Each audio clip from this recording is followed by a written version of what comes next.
काम करने का हम प्रयास कर रहे हैं। श्री नाव Shri Krishna.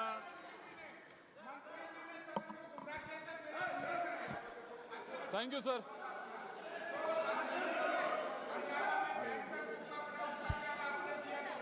Sir, thank you, sir. I represent Palnadu district. It is very much dependent on agriculture, sir. Not only my district, but also across the country. We are all dependent on agriculture. And we also, in the budget speech also, Madam has mentioned that we want to become the football of the world also.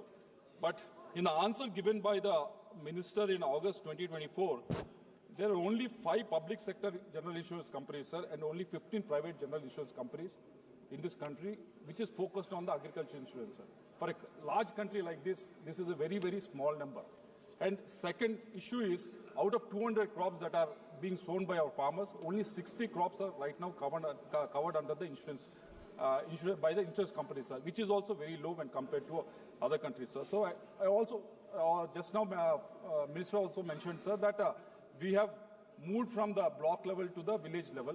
And I have to ask on behalf of my farmers that when we are going to move to the farm gate level, sir. So based on these 3 issues, the request from our farmers is there any proposal to increase the number of insurance companies? Second is increase of the number of crops that are covered under the insurance. Third is when we are moving to the farm gate level, sir. Thank you. माननीय अध्यक्ष महोदय, इस योजना में जैसे technology का इस्तेमाल हो रहा है, क्योंकि पहले क्रॉप कटिंग एक्सपेरिमेंट दोषपूर्ण होते थे तो बीमा कंपनियां नहीं आती थी। इस समय प्रधानमंत्री फसल बीमा योजना में 5 सार्वजनिक कंपनियां और 15 निजी कंपनियां, कुल मिला के 20 कंपनियां भागीदारी कर रही है।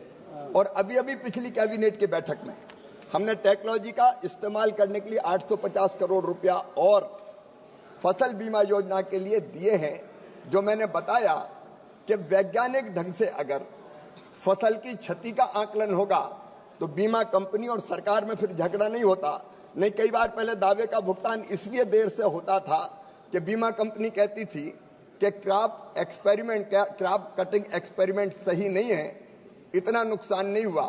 अब वो रिमोट सेंसिंग की प्रणाली के कारण लगभग वो खत्म हो गया है, वो शिकायतें समाप्त हो गई है, इसलिए और ज्यादा बीमा कंपनियां आएंगी।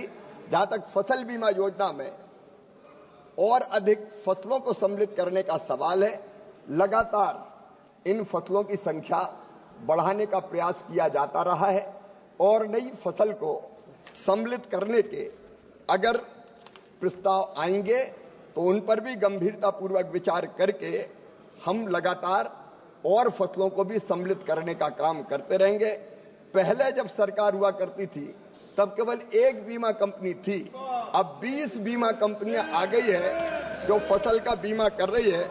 और उसी का परिणाम है माननीय अध्यक्ष महोदय कि इस फसल बीमा योजना में किसानों का विश्वास लगातार बढ़ता जा रहा है और अब 14 करोड़ आवेदन फसल बीमा योजना के लिए किसान आवेदन आए हैं, जो अपने आप में रिकॉर्ड है।